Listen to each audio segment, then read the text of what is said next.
Instagram has rolled out a brand new feature which allows us to draw over our Instagram messages. And this video is going to show you how you can use this new feature right on your iPhone or your Android phone. You can now sketch, doodle, or add handwritten notes right inside your DMs. It's a fun and creative way to personalize your chats, send quick drawings, or make your messages stand out from everyone else's. So firstly, in order to make sure that we get the feature inside of our Instagram app, we want to open the Google Play Store on our Android device or the App Store on iPhone, and just make sure that you're running the latest version of Instagram. So if you see a little update option here, just tap on that button and then wait for Instagram to update to the latest version. I'll then open my app and then navigate over to any conversation in which I want to draw in. It doesn't matter which one it is.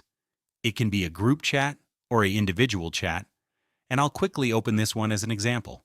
So from here, you're going to click on the plus icon located at the bottom right corner of the screen, and then a couple of options are going to appear in this menu. You can see the draw option right under the location, so just click on it to activate the feature. You can then select the color, adjust the size of the brush, select the type of brush, and so on. That's up to you. But simply start drawing over the messages. You can leave notes, or you can do anything you want with this feature. But if you don't see the option for some reason, it means that the feature isn't available for your country or region just yet, so all you can currently do is update the app regularly and wait for a couple more days or a couple more weeks. Thank you so much for watching, everyone, and I will see you in the next video.